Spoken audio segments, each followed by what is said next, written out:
You know, the idea of dream analysis, I suppose, is one of perhaps Freud's major contribution to modern Western thought. The idea was there was something to dreams.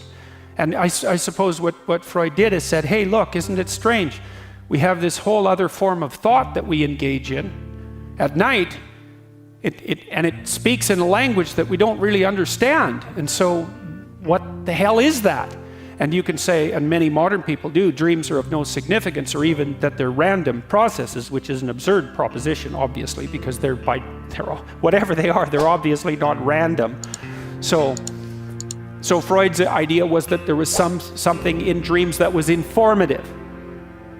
So now he had a method for extracting out from the dream what the dream purported to represent. And he outlined that in great detail in The Interpretation of Dreams. And if you want to read one book by Freud, I would highly recommend that one. It's a very long book and it's very detailed, but Freud does an extraordinarily comprehensive analysis of the way that dreams work. Now he made because he had brought a theoretical framework to bear even on his investigation into dream structure, he concluded that dreams were essentially wish fulfillments. And that's where Jung and Freud disagreed. He also believed that the primary motivating factor of human beings was sexual. And now that's a tougher one to toss aside, because even if you're a Darwinian rather than a Freudian, you're going to obviously support the proposition that sexual motivation among any living creature is going to be one of the highest order motivations, because otherwise creatures don't reproduce and prevail over the long run. So the question is that the ultimate source of motivation? And in some sense, the answer to that has to be yes. Well, Freud wanted to make that in some ways the sole source of motivation. And I'm oversimplifying, and I hate to do that in relationship to Freud, because he was not a simple-minded character. Jung had a dream once, if I remember correctly, that Freud and Jung were excavating a basement.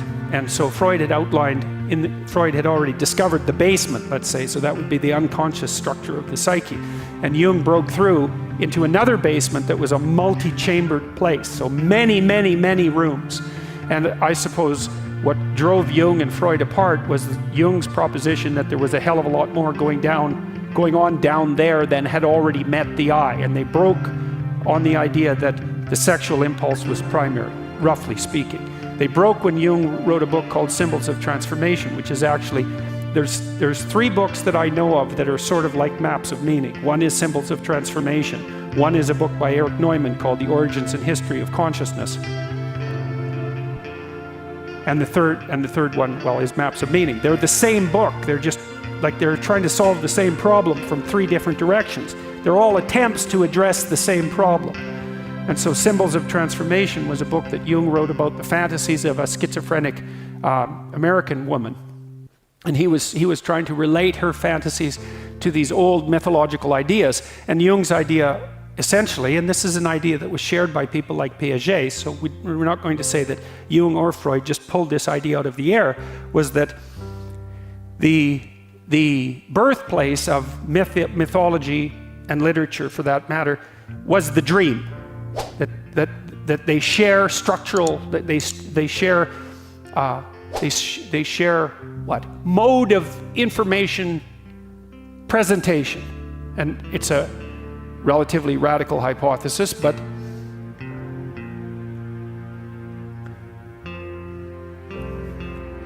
given that they both represent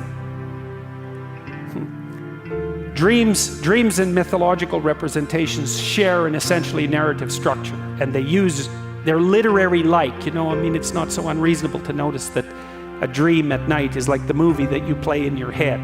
And it's not unreasonable to note as well that the dreams that you have at night bear a relationship to the daydreams that you have during the day. It's a form of cognition. It seems like an involuntary form of cognition, though, and that's a very strange thing. So Jung thought about the dream as nature speaking of its own accord, roughly speaking. And so his idea was, well, when you sleep, you dream, but the dream happens to you. It's not something that you create the way that, and you don't even think about creating it. Because I might say, well, what are you thinking about? And you'll say, I'm thinking about whatever it is, and you'll take credit in some sense for thinking that because it seems like a voluntary activity. But what happens at night is that you think, but you think involuntarily. And so what Jung would say is that means that something is thinking in you. And that's a perfectly reasonable way of looking at it. And this is one of the things that's uncanny about the psychoanalysts, is they were willing to take their observations to their logical conclusion. There are things that think in you. What are those things? And what are they thinking? And why are they thinking it? Now, if you do dream analysis, and this is a tricky thing, because who's to say if your damn analysis is correct, right? It's very difficult to understand that. If you do dream analysis with someone, you generally have them lay out their dream, and then you ask them when they're going through their dream a second time, they lay out their dream and you can kind of get a picture of it. And then they lay out their dream a second time, and as they go through it, every time they mention a detail or a character, you ask them what that reminds them of. And the hypothesis is that the dream is presenting an image or an idea that's associated with a network of ideas, and that if you can expand on the network of ideas as you go through the dream, you can elaborate on the dream, you can expand it upwards, and you can start to see what it might be attempting to put forward. Now, Freud's idea was that the dream knew what it was doing, but that its content was being suppressed and oppressed by an internal censor. So the dream had to be sneaky about what it was saying because it was going to deliver a message that the person didn't want to hear. And that was tied up with his idea of repression. But that's not Jung's idea. See, Jung's idea was different. He said, no, the dream is trying to tell you what it's trying to tell you as clear as it can. That's just the best it can do. And so you could think of the dream, and this is, I believe, the right way to think about it. The dream is the birthplace of thought, the same way that artists are the birthplace of culture. It's exactly the same process. It's that your mind is groping outward to try to comprehend what it has not yet comprehended.